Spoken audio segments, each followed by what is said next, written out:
I want to just give a minute to give a personal perspective on 9/11. I mean, I was one of obviously millions of people who, or at least thousands who saw, what am I trying to say? Millions who saw what happened in real time. But I was standing at a bus stop in Upper Montclair, waiting to actually come down to Wall Street to interview with a temp firm. I'd been, as Billy says, working for an entertainment company in Los Angeles.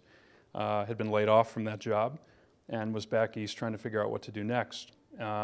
So obviously what happened, and I don't remember the exact timing, but a couple weeks later I came down. I'd heard that the Javits Center on the west side was sort of the volunteer central for kind of triage and supply efforts of basically trying to organize donations that were flooding in from around the country, and it was where the skilled laborers were kind of centralizing to go work on the Trade Center site as part of the relief and recovery efforts.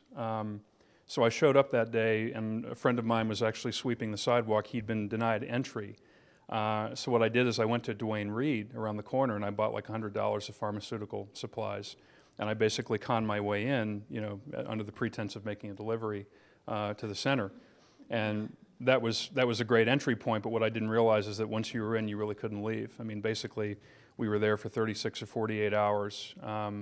It was really an incredible experience. I think anyone who's been in a disaster zone, who has participated in disaster recovery efforts, standing shoulder to shoulder with people at 2 in the morning, stacking containers of Gatorade, 20 feet high, dealing with the influx of surgical gloves and bandages, Gatorade, bottled water that were coming in from around the country.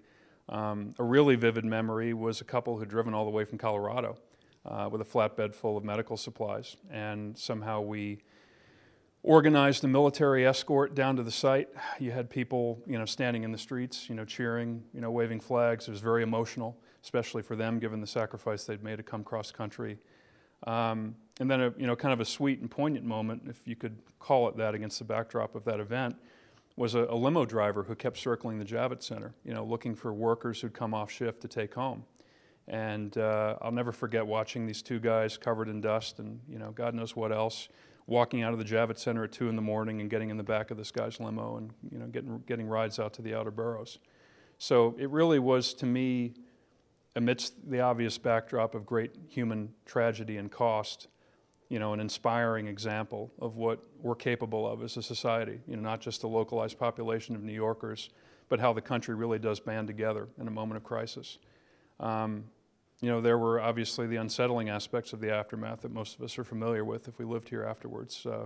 People standing outside in the sidewalks looking up at high-rise buildings, afraid to go inside.